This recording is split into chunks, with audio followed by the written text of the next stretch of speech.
Hi, everybody. Thanks for having me here. Thanks, Jim, for that lovely introduction. I've had the pleasure of speaking at Creative Ops. Whoops, first slide. Boom, there you go. Welcome to Specsavers. The agency actually at Specsavers. I spoke back here in 2019, just months before I moved in-house at Specsavers, where I've now been for about 2.5 years. And I can see some familiar faces in the crowd. But for those who don't know me, I started my career in project management at JWT. And then I moved to Leo's for a short stint, and then got a lucky break to head up creative production at VCCP Blue, where I stayed for about 9 years before making the jump to client side. So moving to Specs was really a no-brainer for me. It had everything I was looking for in my next challenge. A great brand that does good things for its customers, its partners, and its colleagues. And the agency has a track record of making industry-defining work. Back when I made the move, in-house was still a newish concept, and that was only about, just about 3 years ago. So it's especially exciting to be here today, speaking from the other side. So actually, before I started writing this presentation, I thought it would be interesting to hear about what people wanted to know. So I crowdsourced my material and found that people wanted to know generally is what fell into these 3 categories. So that makes a lot of sense, actually, because getting these 3 things right is how we set ourselves up to make great work in the best possible way. I'll be going through these key areas and will pepper my presentation with some of the fabulous questions and thoughts I got from the crowd. So first up is our culture. The questions I got here were around how we encourage creativity in-house and how that culture is stoked. And our culture is unique in the agency space. So before I get into this, here's a little film about us. When you think Specsavers, chances are you think should have. You might think of our logo or just our iconic green. But would you think that all of these things are made in Guernsey? Well, that's us, the agency. An in-house agency like no other, where designers, thinkers, writers, planners, makers, movers, shakers, rebels, and rule breakers. Some of us are new and some of us have been here, well, forever. But all of us are united, dedicated, determined. It's our mission to bring the very best of our brand into the lives of people worldwide, making them laugh, giving people something to smile about, because we want the world to love Specsavers as much as we do. Welcome to the agency. All right. So our mission is to be the agency that our clients want to work with, not the agency they have to work with. So it's really important that we build that pride in our team. So how do we encourage that creativity in-house? On the screen, you'll see our creative scale. It's how we measure our work. It goes from 1 to 10, 1 being toxic and 10 being best in the world. This scale is on our meeting room walls. So we're always reminded about what we want to achieve. The agency and the marketing team regularly go through the work and review how we're doing against that scale. And it's not as part of a wash-up or looking at the processes that we're using, but purely on creativity. We plot our work on the scale and go around the room so everyone can share their thoughts. And it's a really open discussion, be as brutal or as nice as you want. That helps us focus on how we can continue to challenge ourselves and to strive for more. So we ask ourselves, where do we see our work on the scale today? Where do we want it to be, and how can we get it there? We're also sponsors of the School of Communication Arts, which means that we have access to all their masterclasses. Constant learning and engagement with the community outside of ourselves is really important. We set ourselves, or rather the students there, some briefs. We offer them paid placements, or we will do because we've just become sponsors. And actually, we can even send our own teams on boot camps there to do sort of condensed versions of their courses. We're BIMA members, and we participate in their councils and use their many resources for learning and engagement across lots of different pillars like brand, blockchain, sustainability, and many, many more. One other thing that we do is what we call outside-in sessions, and that's usually with our partner agencies. They do a session with us every couple of months or every 6 weeks about any chosen topic. So a couple of weeks ago, it was about the power of out of home. Before that, it was about gaming. And they're just really, really good bite-sized sessions that happen on Teams. They're recorded, and then people can access them and the resources we get from those sessions whenever they want. So all of these initiatives really get us thinking, learning, and involved. So it not only makes our work richer, but it also builds our connections internally and externally. And off the back of that, we've got a brand that people love so much that sometimes the work just writes itself. I mean, hands up, who's been to Barnard Castle? I was hoping I'd get a laugh at that one. I didn't know how to deliver it, but thank you for those who did. So the team, you can see how our creative culture is stoked and nurtured, but it's all lip service without the team. At the end of the day, it's the people, really every single one of them, that make what we do a success. Our team is mostly based in Guernsey, and we have a huge pride in our work being homegrown there. It's a small island with a huge creative spirit.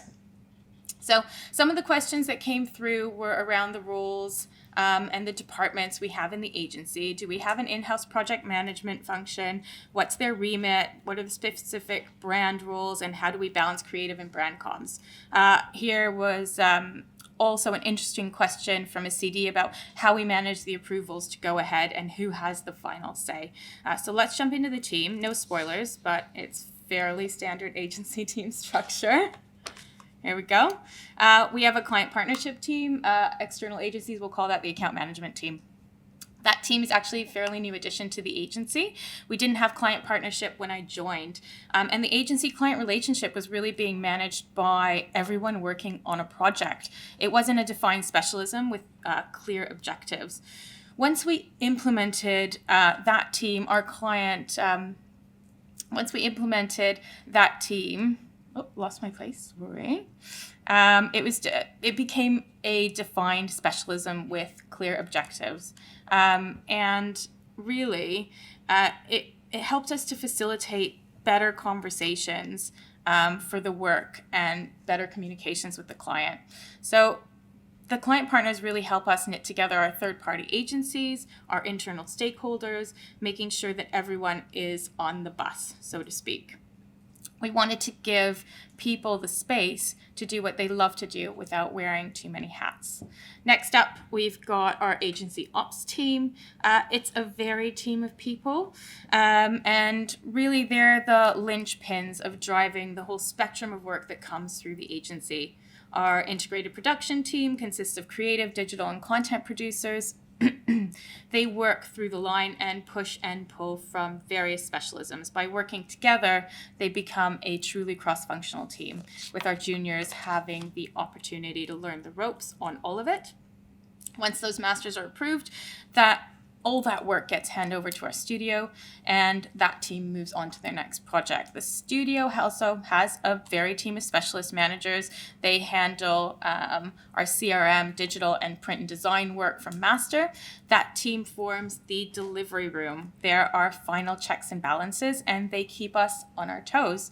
Nothing really goes out of Specsavers without one of them touching it. And then we've got our systems ops team. Systems, obviously, big conversation here. They're responsible for keeping our systems supporting us, and they are constantly evolving and developing our tools to be fit for the challenges of today and tomorrow. So we've also got our concept, design, and strategy and DigiDev teams.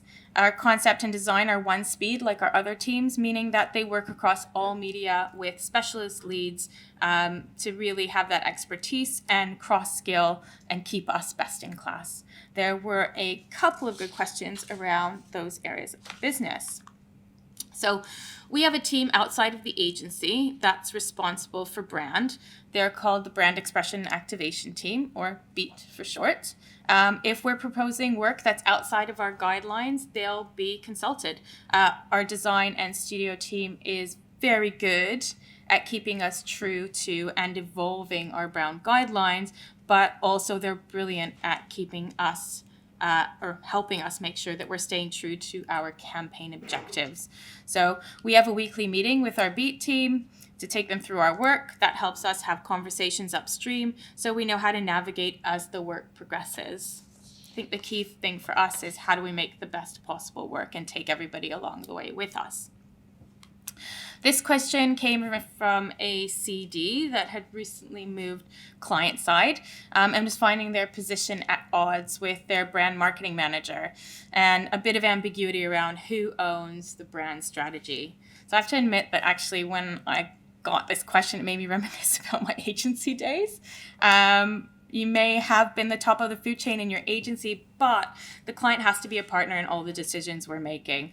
That's where I'd say that building brand relationships based on trust, transparency, mutual respect is so important. Everyone at the table has a really important job to do, and we're here to solve problems for the business together, really as one team. And that one team approach is really important to us. Listening to each other and creating a safe space is important. And it's also an area where the client partner has helped us to build our bridges and get to the best answers together. So building that trusting relationship and shared ownership of the work has been key to getting some of the most successful campaigns out. So the agency departments that we've just gone through are key to giving our people homes and ownership over their specialist areas. And really, these roles here are the ones that keep us ticking. There are drivers within the agency. Client partners partner on all strategic and conceptual briefs. All new briefs for the creative and strategic development come via that team through an initial conversation, and then they're submitted through our project management system. They also make sure to keep our agency partners involved throughout our project timelines. Our integrated creative producers are the linchpins within the creative agency. They're knitting together all of our resources. They're involving the right people at the right time, budgeting, strategically managing their projects end to end, and helping the team connect the dots. And I think strategic project management is really important. It's not about just moving things along. It's really about thinking about how we're going to develop the best possible work with the right people. And they're there to do that. Our design producers manage the work that applies our tone of voice and our design guidelines to existing assets. They work directly to the client to make sure that we get that stream of work out as efficiently as possible.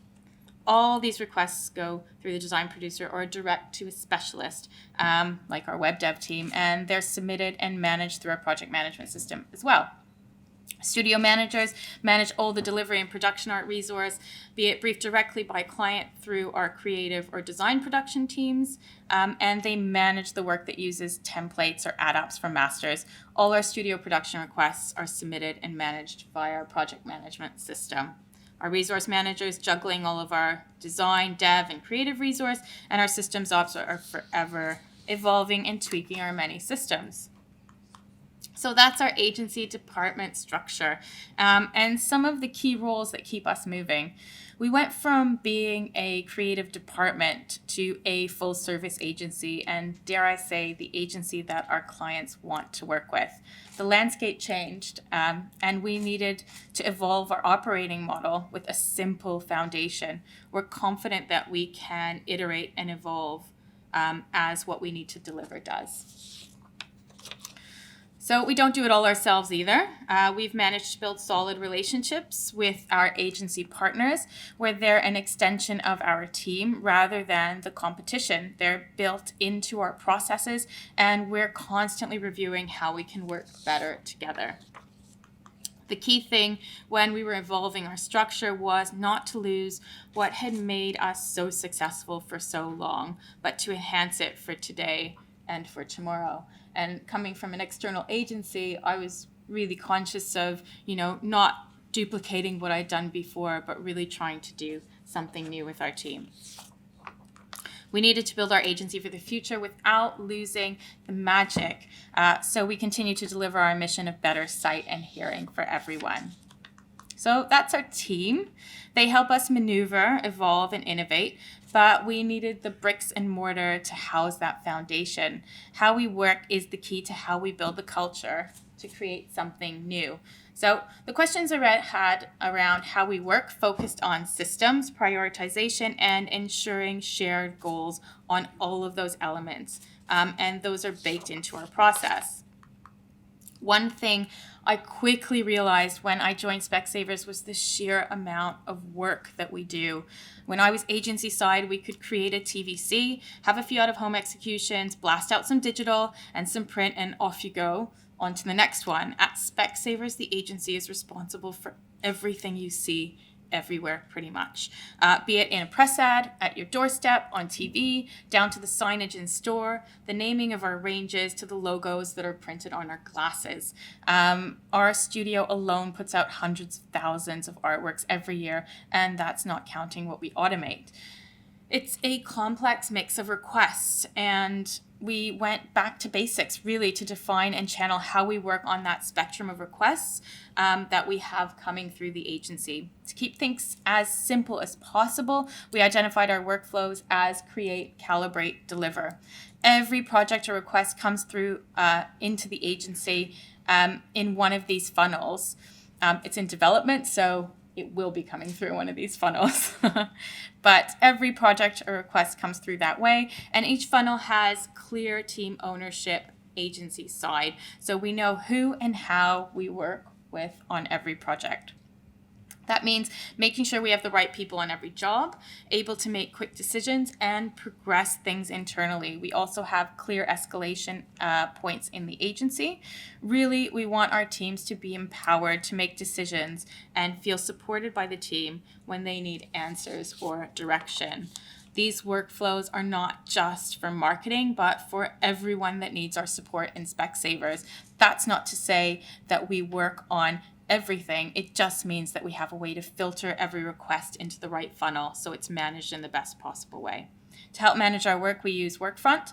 However, we do use it in different ways for our tiers, and I'll go into that when I explain the different tiers. So our create funnel is for bespoke work, creating something new, be it a new concept, strategy, or design development, or asset creation. This process has many layers of stakeholder engagement, reviews, conversations. It's about getting to the right, best possible work and creating a way of working in a team that can get us there. The core team on these projects include our creative producer, client partner, creative director, and strat. And in the agency, they drive the work together. Here we use Workfront mainly to store files, allocate resource, and update and review statuses, and we build our timings in Smartsheets. The key to success in these projects is communication and relationships. So we rely heavily on our core team to build those in real life rather than in a system. So when we say calibrate, we mean work that reuses guidelines or assets. We're not developing any new concepts or strategy here. We're applying our tone of voice or guidelines to something that exists or creating something in a known formula. So it's relatively new for us. We launched this funnel in November with a new design producer role. We were finding that there was a huge gray area between new work and delivery, and establishing our calibrate layer has meant that we're channeling the right type of resource and attention to those types of requests. The process here is simple and should only have a couple of rounds of amends. The briefs are generally quite prescriptive, so the team can just jump on them and get them out into the world. Our core team on these is a design producer, the client, and our lead specialist in design or concept. Here our clients brief us on Workfront, and we generally have all of our comms, filing, proofing, etc. happening in the program. It's also how we run the deliver stream as well.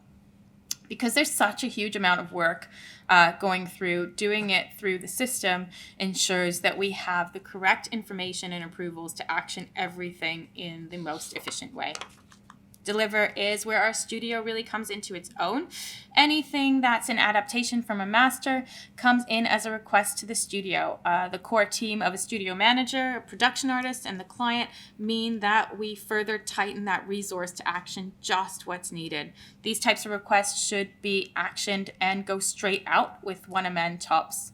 We've created these funnels really to make sure that we're working on the work in the most efficient way and getting the right eyeballs in the right place. The simple language is also essential to help people understand where they need to go and what they need to get the work done well. So this one comes up all the time when we're talking about in-house. So let's get it on its own slide. I think Jim mentioned it in his intro. How do you manage prioritization of creative projects that come through Specsavers agency? Well, the short answer is that we manage it through our tiers and with our specific teams. The long answer is we're constantly in conversation with the agency and with our client about the work that we're working on. When briefs come in, our creative layer, and we gauge sort of how much resource we need, what's the amount of effort we want to put on that job. And when we decide, that's how we decide whether we think it's a priority, and then we line that up with client. We've established lines of communication so we can have open conversations about what we're being asked to do and how important it is to the business. We do that in status meetings in the agency. We do that in creative meetings, with our SLT, just to make sure we're putting the heat where we want it. And then we also do that in client lead meetings to flag anything that we feel needs a conversation with the client. And it works both ways. It's important for us to understand what the client wants so we can prioritize together. After defining our workflows, we took a deep dive into defining how we work on every one of those work streams. Here's a very top line of the stages for integrated campaign development. In each one of these stages, we've defined our milestones. For most of you, this process isn't revolutionary. And I did have another question around ways of working, which was, how do you ensure shared goals and collaborative working while maintaining a distinction between marketer and agency?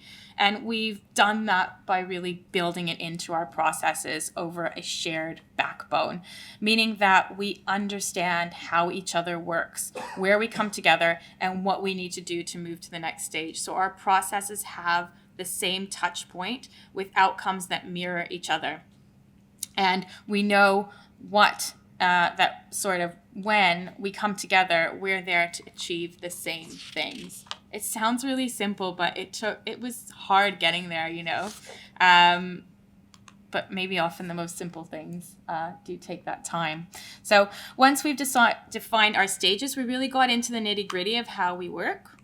Our ways of working process goes from macro to micro. The objective is to make our process as clear as possible. Whilst it's very detailed, it also allows for flexibility. So on this slide, we have our milestones, what we need to do to move to the next milestone, and the pace that gets us there. The pace is like a RACI, project owner, approver, contributor, executor. Because we know who, what, where, and when, we empower our teams to be able to flex within those parameters by speaking to the right people if we need to do things differently. So we've defined our actions by role and department. I think the key thing is that people understand how we operate so that we don't have to operate in the exact same way for every project. We want to get the best out of everyone. So to support that process, we've also identified the tools we engage at every milestone. And when I said micro, I meant micro. That goes from what our project status is in our project management system, what actions we need to take in there, and by whom, the templates that we use at those different stages, and how long things might take. Building that process was a huge exercise, and actually it really helped us to streamline what we do and why we do it. And actually, we're still developing it. So this mindset informed our structure. We needed to create departments that could own and lead their specialisms, collaborate, inform, and enhance the creative. We clearly defined our departments and their resource or their remit within the agency. By doing this, we could then look at how we flex, refine, and build how we work for whatever comes our way. With that in mind, I've probably chewed your ear off enough about how we do it at Specsavers. It's always the sexy stuff the ops people get to talk about. So I'll leave you with this film about us. Thanks for listening, and thank you for your questions. Everyone wants to be in-house these days. Of course, we were doing it before it was cool. Not that being cool matters to us. That's why you won't find any juice bars or ping pong tables in reception. That's why you'll find us on the island. You could say we're the most isolated in-house agency in the world. But we want to be the most connected in-house agency in the world. We're not in the middle of nowhere, we're in the middle of somewhere. We are close to the business, and that gives us incredible strength. We don't work for a holding company or shareholders or award juries. We work for the business to make the best possible work, to bring the outside in. Because when the business is successful, we're successful.